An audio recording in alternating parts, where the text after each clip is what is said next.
karena guru kita sudah, ya mungkin beliau sudah mendahului kita gitu ya. Ya sudah, buktiin bahwa guru kita tidak sia-sia ngajarin kita.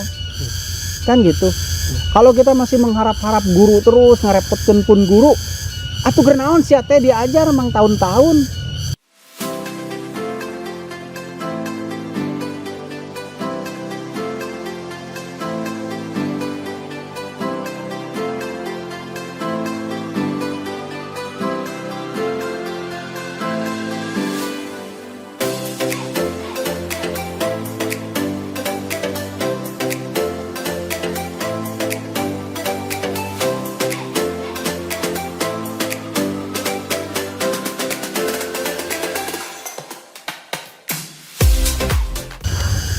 Ya sampurasun, kita di sini dari pagi kita jalan ya, bukan dari pagi lah, dari rada siang. Ya. Jalan pertama tadi ke Curug Pelangi, Cimahi, tujuannya mencari fluktuasi energi, tapi ternyata di sana kurang bagus. Akhirnya kita cuma latihan, terus kita mencari titik patahan. Ternyata juga di daerah Cimahi kita nggak dapat tempat yang pas. Terus kita kesini sambil istirahat. Nah, kita ngobrol dulu aja ya. Saya mau jelasin sedikit tentang apa sih kegiatan membantu sesar Lembang. Jadi gini, patahan Lembang itu sepanjang 28 kilometer ya, dan itu akan terus dia naik ke permukaan karena pengaruh rotasi bumi dan pemuaian bumi lah, sebut aja gitu. Nah, ini harus dijaga supaya tidak terjadi bahaya paling utama ya patah gitu patahannya, yang dikhawatirkan menimbulkan goncangan yang kuat atau gempa. Nah, bagaimana kita bisa andil, bagaimana manusia bisa andil membantu, yaitu dengan memperkuat molekularnya, memperkuat molekular tanahnya, supaya si patahan ini tidak mudah patah, tidak mudah putus karena pengaruh pengembangan atau pertumbuhan bumi. Nah, memang ini jujur saja saya harus akui bahwa tenaga saya dan teman-teman itu belum levelnya. Kita masih, judulnya masih latihan. Kenapa kok kami latihan begini? Jadi dulu selagi guru kami masih ada, ya kami semua tahu beres lah. Guru yang melakukan semuanya. Tapi setelah guru kami wafat, mau tidak mau, ya kami yang harus meneruskannya. Faktanya kemampuan kami memang belum cukup. Jadi ya judulnya sekarang kami baru belajar. Nah, dalam proses belajar itu juga saya terutama dan teman-teman mencoba belajar untuk mencari tambahan-tambahan energi dalam bentuk gelombang elektromagnetik yang biasanya ada di tempat-tempat tertentu. Mungkin di daerah yang ada dorpalnya mungkin, atau curug-curug atau apalah. Nah, itu kita cari dan kita ambil seperlunya, kemudian kita pakai lagi untuk mencoba memperkuat molekular tanah di daerah patahan. Seperti halnya hari ini kita kukelilingan dan memang untuk hasil belum ya, nggak apa-apa ya, beginilah. Kalau nyari ya begini, nggak apa-apa, tapi ini proses belajar bagaimana radar kami harus lebih kuat, lebih akurat gitu, dan seterusnya. Nah, mungkin itu bisa menjelaskan sedikit tentang kegiatan saya dan teman-teman ini gitu. Sok ada yang ditanyain Kang Pipai ting saha ngaran teh tepuguh. Apalah bebas lah. Kumaha tah? Tentang apa ya? Apa aja lah. Bisi naon sih saya iya. Pruk-aprukan pipilueun gitu. Oh iya benar. Paling saya mau nanyain perihal blending lah gitu ya. Kan guru kita mengajarkan atau mengajarkan lah tentang bahwa keras ngomongnya biar masuk. Iya. Saya mau bertanya perihal blending. Kan guru kita mengajarkan untuk selalu blending dengan alam kan gitu. Nah, dengan gerakan dan nafas tertentu lah gitu. Cuman memang saya sendiri masih kesulitan lah gitu untuk memahami blending secara dalam itu seperti apa sih ya, karena sejauh ini ya masih meraba-raba kan, bahkan ketika mencari gerakan pun ya masih ya meraba-raba, ini bener nggak sih gerakannya ke sini ya, akhirnya kita fokus pada gerakan gitu, dan blending secara ya yang benarnya itu sendiri ya masih belum terpahami gitu ya, paling itu saya. Oke. Kalau mungkin. Saya tidak akan menggunakan istilah blending lah ya, karena itu bahasa Inggris. Saya lebih suka menggunakan bahasa menyatu gitu. Memang begini, kita sebagai manusia yang tinggal di sebuah planet bumi namanya katanya, mau tidak mau kita harus menyatu dengan planet ini. Dalam arti begini, kita harus pertama gitu ya, kita harus punya koneksi, kemudian kita harus menyatu. Tujuannya adalah supaya kita bisa mendapat informasi-informasi tentang apa sih yang ada di planet ini, bagusnya bagaimana, yang disebut rusak bagaimana, dan cara memperbaiki bagaimana. Nah, tapi apakah itu menyatu? Nah, gitu ya. Menyatu kalau versi saya adalah dimana kita, kalau menyatu itu kan dua objek berbeda yang disatukan. Kalau satu objek itu bukan menyatu namanya. Yang namanya menyatu itu dua objek yang berbeda kemudian disatukan. Itu menyatu. Jika ngejen jus lah gitu. Stroberi jeung gula dihijikeun jadi jus stroberi, atau stroberi jeung susu dihijikeun jadi jus stroberi gitu. Kan pakai blender ya. Pakai penyatu namanya blender gitu. Nah, satu manusia objeknya, yang kedua alamnya, tempat tinggalnya. Nah, bagaimana biar manusia dan alam ini bisa menjadi satu bagian, menjadi satu kesatuan? Ya, tidak bisa ujug-ujug, tidak bisa, anggar tidak bisa, rek naon ge gitu. Rek ngotot kumaha ge teu bisa.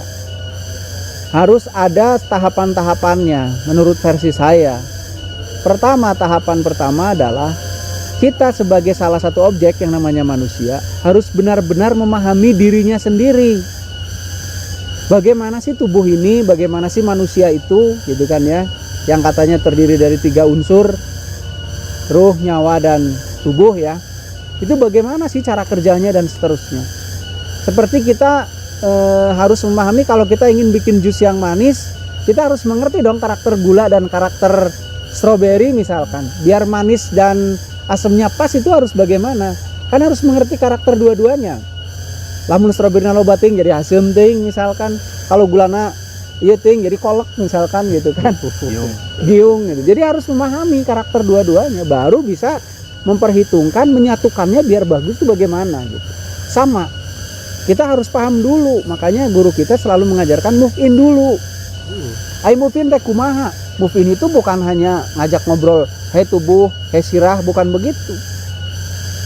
Move in itu artinya betul-betul kita memperhatikan tubuh sehingga kita tahu satu-satunya fungsinya, cara kerjanya, sistemnya, sifat-sifatnya, dan seterusnya.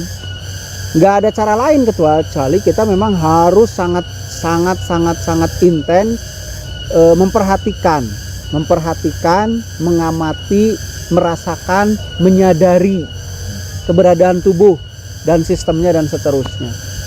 Setelah kita paham cara kerjanya, sifat-sifatnya, dan seterusnya, kita baru merasakan objek kedua, mengenali objek kedua yang namanya alam. Kita juga harus kenali alam itu. Bagaimana sistemnya, bagaimana cara kerjanya, bagaimana ini itunya, kita kenalilah semua. Termasuk energi alamnya. Di tubuh manusia ada energi listriknya, ada gelombang elektronya. Nah, di alam ada apa? Itu pahami. Setelah paham dua-duanya, kita paham tubuh, kita juga paham dari sisi alamnya, baru kita coba bikin jembatan yang namanya koneksi. Jangan lupa dulu guru kita pernah ngomong di Naredia dulu ya. Kalau datang ke satu tempat coba bikin koneksi dengan menyebut hey, halo, punten atau naon lah segala rupana. Itu supaya kita terkoneksi. Jadi setelah kita paham tubuh dulu, baru kita coba konek dan paham alam, kita coba koneksi jeder. Setelah koneksi itu terjadi, nanti ada ciri-ciri koneksi terjadi, ada yang dirasakan lah gitu. Setelah koneksi terjadi, kita bisa tukar-tukaran informasi kan, yang namanya HP dicolokin ke laptop lah. Kalau udah nyolok kan ada tukar-tukar informasi, kita harus bagaimana dan seterusnya. Dari situ kita bisa melebur, baru tuh melebur bes. Kalau sudah melebur, apakah itu tujuan akhir? Bukan. Itu baru awal dari segalanya. Menyatu itu bukan tujuan akhir. Menyatu itu adalah pintu dari segalanya. Pintu gimana maksudnya? Gini, bukankah tugas kita ini katanya Khalifah fil Ard, yaitu mengurus planet ini dengan baik, ya kan? Nah, bagaimana, dari mana kita tahu bagaimana ngurusnya planet ini dengan baik? Ya kita harus cari info di kesemestaan, karena planet ini bagian kesemestaan. Nah, bagaimana kita dapat info dari kesemestaan? Ya dengan menyatu itu. Dengan menyatu, sudah ada koneksi menyatu, kita dapat tuker-tukeran info. Kita jadi tahu, oh ini begini, oh ini begitu, rumusnya ini begini, sunatullahnya begini, hukum alamnya begini, dan seterusnya.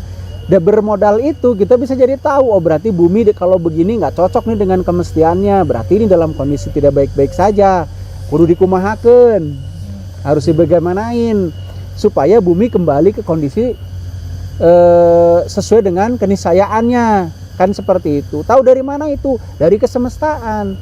Bagaimana tahu? Ya kalau kita sudah menyatu.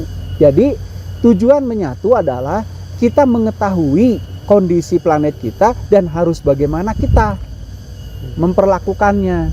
Kalau memang ada kerusakan, gimana cara memperbaikinya? Kalau memang sudah bagus, kumaha ngajagana. Itu tujuan blending. Jadi blending bukan akhir, bukan tujuan. Maaf, bukan blending. Menyatu itu, maaf. Menyatu itu bukan tujuan. Menyatu itu adalah awal, pintu dari tugas kita.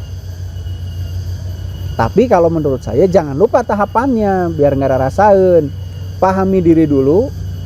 Memang diri itu ada gelombang elektromagnetiknya. Silahkan dideteksi dengan cara dirasakan gitu ya. Gelombang elektromagnetik kita dirasakan pergerakannya dan seterusnya untuk memahami karakter si energi itu, si energi kita itu, si gelombang elektro atau aura itu, sehingga nanti mudah-mudahan kita tahu, oh karakternya energi kita begini, sedangkan energi alam begini. Nanti gimana ya ngeblendinnya gitu loh, gimana ya membuat koneksinya. Nah itu gitu. Jadi terus yang namanya ngeblend itu kapan dong waktunya? Ya setiap saat. Kalau saya kecuali tidur lah, kalau tidur saya suka nggak sadar soalnya gitu. Setiap saat, setiap waktu, mau sambil kegiatan, nggak kegiatan, ya harus terus bisa terkoneksi dengan tempat hidupnya. Karena info-info atau kejadian-kejadian itu kan tidak mengenal waktu. Kapan saja bisa terjadi, kapan saja bisa ada situasi yang mungkin tidak umum. Nah di situ kita harus bisa menangkapnya. Jadi saya termasuk yang kurang sependapat kalau kita menyatu ada waktunya. Menyatu 12 menit, udah, saya tidak sepakat. Kenapa? Mungkin selepas 12 menit lebih 1 detik itu terjadi sesuatu. Tapi kita dalam kondisi tidak menyatu. Gitu. Ya. Jadi versi saya menyatu adalah kita betul-betul melebur. Kita betul-betul menjadi satu dengan tempat hidup kita, alam ini, planet inilah gitu, kurang lebihnya. Nah, tujuan menyatu itu bukanlah tujuan. Menyatu itu hanya sebuah sarana supaya kita dapat informasi harus bagaimana dan seterusnya. Apa yang harus kita lanjutkan dengan informasi itu? Ya itu tadi, kita menjalankan tugas kita untuk mengurus planet ini. Jadi kalau ditanya Kang, ada kan Kang Diki kan dulu ngajarin begini yang merasakan energi. Ya bagus, deteksi saja energi sendiri dalam rangka kita mengenali energi kita dengan baik. Tapi itu belum menyatu menurut saya. Itu baru awal sarana untuk kita bisa menyatu. Seperti tadi, setelah kita kenal tubuh kita, kenal energi kita, karakternya dan seterusnya, kita selanjutnya adalah mengenali energi alam, mengenali alamnya. Nanti kita bisa tahu bagaimana cara ngeblendinnya. Setelah ngeblend, kita bisa tuker-tukeran info tuh, tahu ini itu, tahu ini itu. Nah, dari info-info itulah kita bisa mendeteksi apakah planet kita dalam kondisi oke-oke aja atau tidak oke-oke aja. Kalau seandainya tidak oke-oke aja harus bagaimana? Kalau oke-oke aja harus bagaimana? Nah, akhirnya harapannya kalau manusia bisa terus terkoneksi, terhubung, menyatu dengan tempat hidupnya dimanapun dia berada, dia jadi waspada kepada tempat hidupnya itu. Ya, jadi kalau ada apa-apa, ya karena terkonekte ya, ada apa-apa, ini ada ini, kumanya, ya gitu kan. Tapi kalau tidak terkonek kan ya lempeng we gitu, karena tidak terkonek, gitu loh. Nah, itu menurut saya, itu sulit, memang sulit, tapi harus diusahakan. Tahap-tahapannya harus jelas. Jadi kenali tubuh dulu, kenali sistemnya, kenali cara kerjanya, dan seterusnya. Terus kenali tipe-tipe energinya, terus tahap selanjutnya kita kenali alamnya, kita kenali energi alam, kita pahami alam. Setelah itu kita koneksikan. Setelah terkoneksi kita nyoba melebur. Setelah melebur kita dapat info-info harus bagaimana, yang sesuai keniscayaan itu seperti apa, yang baik-baik aja itu seperti apa, dan seterusnya. Gitu Kang Pepi. Ya, ya. Arti Ya, secara teori ketangkap lah. ketangkep ya, ngerti ya. Jadi Praktekkan. Jadi tetap praktek. Yang pertama harus kenal tubuh dulu, nggak usah loncat yang tinggi-tinggi, nggak usah, tahapan itu nggak bisa ada yang dilewati, nggak bisa. Pengalaman saya ya, tinggal Kang Pepi tiba-tiba jago maduka. Pengalaman saya, tahap nggak bisa dilewati. Energi harus dikuatkan dulu, tenaga dalam harus bagus dulu, dan seterusnya, konsentrasi, kesadaran dan seterusnya. Jadi pertama sadari tubuh dulu, tubuh luar aja dulu, sadari setiap saat. Setiap saat di kegiatan apapun kita harus menyadari keberadaan tubuh dulu. Itu yang paling dasar. Yang kedua, kalau tubuh udah pinter, kita sadari keberadaannya, masuk yang lebih dalam yaitu cara kerjanya. Kita sadari cara kerja otak bagaimana. Kita sadari cara kerja jantung, cara kerja badan, aliran darah, dan seterusnya. Nanti makin lama makin detail kita sadari. Sampai ke energinya nanti terakhir. Energinya kita sadari, oh dari mana dia dibentuk, bekerjanya bagaimana, terus kemudian mengalirnya dari mana, dan seterusnya. Setelah energi yang di dalam kita sadari energi yang di luar. Bagaimana nih? Bagaimana cara menggerakkannya, bagaimana memperkuatnya, bagaimana remahnya, bagaimana rusaknya, bagaimana partikelnya, bagaimana ini itunya lah. Setelah itu udah pinter, udah jago nih, kita udah terhubung dengan tubuh kita di kondisi apapun, baru kita belajar yang luar tubuh kita yang kita sebut alam. Ada energi alam, ada materinya, ada macam-macamnya gitu ya. Kita pelajari caranya gimana mempelajari alam, ya mau nggak mau disadari. Pertama disadari keberadaannya. Sadari mana energi alam teh, mana nukumaha. Udara teh nu mana nu kumaha, angin teh nu mana nu kumaha, cahaya teh nu kumaha nu mana, kayak gitu. Seterusnya. Setelah disadari, baru kita tahu kan. Nah, setelah tahu kita coba koneksikan. Begitu. Jadi sekali lagi ini versi saya tidak dalam kapasitas